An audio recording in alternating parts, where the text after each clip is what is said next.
to be driven a little bit more, and we think that if Safaricom had a greater role, it would have been driven more. Of course, from the other side, it's that you didn't really trust Safaricom, and therefore it ended up being an arm's length thing, and so it ended up actually being a little bit of an orphan. So it has achieved some things, but it hasn't achieved it at the pace that it should have achieved it.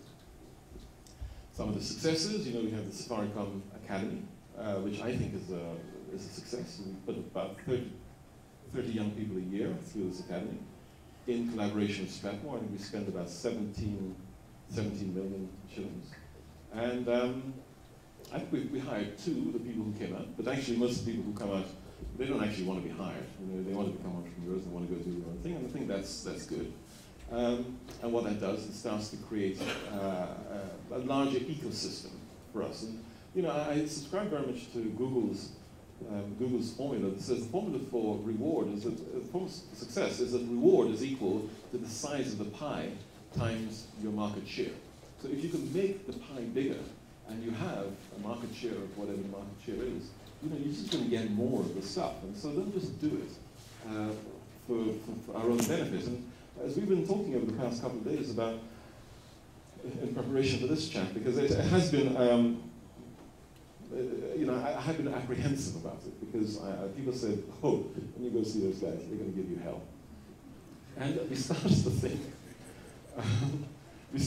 about this whole innovation thing and how we can help, and how we can maybe create an open space. And I'd be interested in your view. And so this is not just about you asking questions, trust me. How we can create this kind of open space, where innovations, where thoughts, where ideas can be lodged, where they can be picked, but where they can be monetized. Because this is a luxury. This feels very much like when I was in Zurich at the Google place there. So, but you're not always going to get the kind of sponsorship. People will walk away from it. You're going to end up not being able to pay for some of this stuff. So we have to be able to monetize it. And it is our desire as a management team that we find ways of engaging with you much more positively, that we become a partner of choice. But when you develop things, you maybe just not develop it just for Safaricom, maybe you just develop it for the system, for the ecosystem, and we will have a larger share of the business, I hope, and we'll have, therefore, a larger share of the success. So with that, Eric, I probably didn't give you the 30 minutes that you expected, and I probably didn't talk so much about what brought me to where I am, and they're probably looking at me and thinking, yeah, you didn't even go to university. Why is this No. This is good. University is for people who want to work for other people.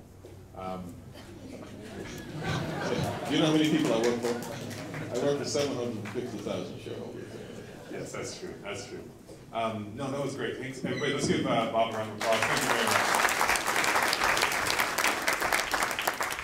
So now we're going to go into the side where we start asking questions, and this is a chance to just ask some good questions. And some of Bob's lieutenants are here who can help back him up if there's any really tough ones that he doesn't know, which is fine.